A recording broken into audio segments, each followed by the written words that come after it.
तो आज सुबह के संकेत आपको यही इशारा कर रहे हैं कि हम अकेले नहीं हैं ट्रेड में। भले ही जापान की छुट्टी हो, लेकिन बाकी बाजार भी ऑन ट्रैक आते हुए दिखाई देंगे। तो न्यू ईयर की हॉलिडे से वापस सब लोग आते हुए दिखाई दे रहे हैं। ताइवान के मार्केट में कुछ ही देर पहले कारोबार की शुरुआत होती हुई दिखाई दी। SGX निफ्टी आपके सामने आएगा, जहां पर हमने देखा है करीब 46 अंकों तक की नरमी देखने को मिल रही है। और कल का सत्र हम सबको याद है, शुरुआत ठीक रही, फिर थोड़ा सा डिप आया और उसके बाद एक बहुत बढ़िया चाल। तो 18,200 के करीब हम बढ़ते हुए दिखाई दे रहे थे और उसी के आसपास दरअसल कल की समाप्ति भी हुई है। निफ्टी बैंक में थोड़ी सी वॉलेटिलिटी ज्यादा थी। एक समय ऐसा था जहां पर हमने 300 पॉइंट का इजाफा दिखाया, लेकिन इवेंचुअली करीब 200 पॉइंट ऊपर जाकर टिके। एडवांस डिक्लाइन रेशियो बेहद पॉजिटिव था, क्योंकि मिड कैप्स की तरफ से भी योगदान रहा है। अच्छी खरीदारी देखने को मिली और कल का दिन फिर से मेटल कंपनियों के नाम रहा। यहां पर सबसे ज्यादा चमक बनती दिखाई दी। लेकिन आज का दिन कैसा उभर कर आएगा, यही बड़ा सवाल है। अगर एशियाई बाजारों पर ध्यान दें तो ताइवान के मार्केट की तरफ से हमने देखा है थोड़ा सा डाउन टिक नजर आ रहा है, वो आपकी स्क्रीन पर लेकर आएंगे। जापान से कोई खास बड़ा क्यों नहीं देखने को मिलेगा, लेकिन हाँ, कुछ डेटा आपके सामने आ रहा है डाउ फ्यूचर्स का। डाउ फ्यूचर्स कल दोपहर को हम देख रहे थे, वहां पर मार्केट्स बंद थे, गिरावट देखने को मिली थी। लेकिन आज सुबह में ठीक 1 घंटे पहले हमारी जब नजर गई थी तो पॉजिटिव टेरिटरी में लौटे थे वो मार्केट्स। हालांकि अब स्थिति फिर से बिगड़ गई है। तो डाउ फ्यूचर्स आपके सामने करीब 60 पॉइंट से ज्यादा का नुकसान, ताजा आंकड़े दिखा रहे हैं। नैस्डैक फ्यूचर्स भी फिसला है और S&P पर भी दबाव देखने को मिला। कल के सत्र में ऑफ कोर्स यूरोपीय बाजार थोड़े से ऑन ट्रैक लौटते हुए दिखाई दिए थे और वहां पर कुछ डेटा पॉइंट्स आए जिस पर मार्केट ने रिएक्ट भी किया। अब आज के लिए संकेत कैसे हैं, आपने इस ग्लोबल सेटअप को कैसे पढ़ना है, किस डेटा पॉइंट पर ज्यादा नजरें रहेंगी, उसकी बात करेंगे नीरज बाजपेयी से डिटेल में। वीरू तैयार है आज की एनालिसिस लेकर कि इंडेक्स पर कौन से खास लेवल होंगे कल की 18,200 के करीब क्लोजिंग के बाद। और स्टॉक्स न्यूज के लिए सुमित को हम जोड़ेंगे। Good morning Neeraj ji. International markets finally on track आते हुए, हम अकेले नहीं है आज ट्रेड में, तो कुछ कंपनी रहेगी, क्या लग रहा है? जब मैंने ग्लोबल मार्केट सुबह लिखना शुरू किया तो 60-70 पॉइंट ऊपर था यूएस मार्केट, अब वो 125 पॉइंट नीचे है।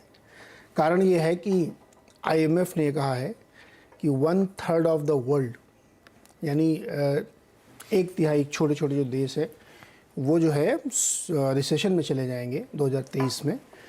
और बहुत टफ साल ये रहने वाला है US, EU, चाइना के लिए।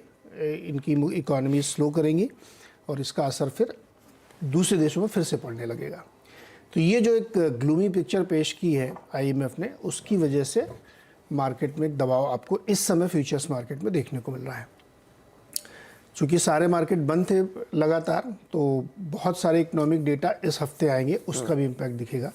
लेकिन IMF की ये वार्निंग इन लाइन है, जैसा कि हम लोग ये शुरू से बात कर ही रहे थे। अब वो कह रहे हैं, तो इसको मार्केट कितना सीरियसली लेता है या इस पर कितना रिएक्ट करता है, ये हमको थोड़ी देर में दिखेगा। लेकिन ये बात तो सच है कि दुनिया भर की इकॉनमीज़ है तो दिक्कत में।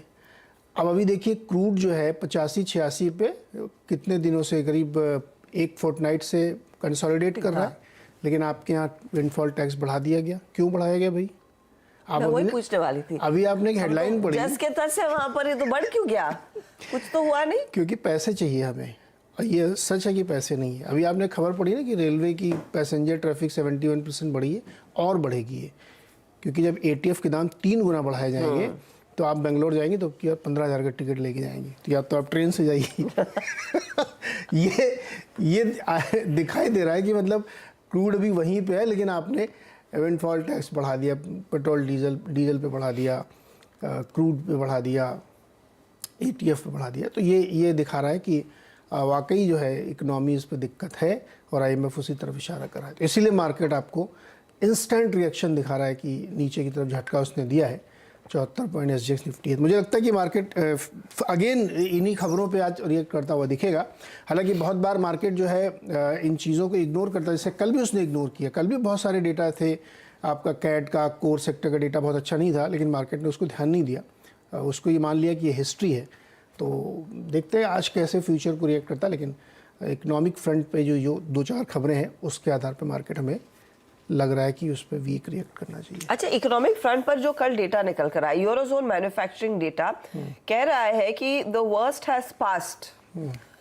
अब वर्स्ट हैज पास्ट और फिर एक्सपेक्टेशन के आसपास रहा, तो क्या ऐसा होगा कि ये जो बड़ी इकोनॉमीज थी वो थोड़ी सी स्थिर होने की आसार दिखाएंगी और फिर छोटी इकोनॉमियों की बैंड बजेगी?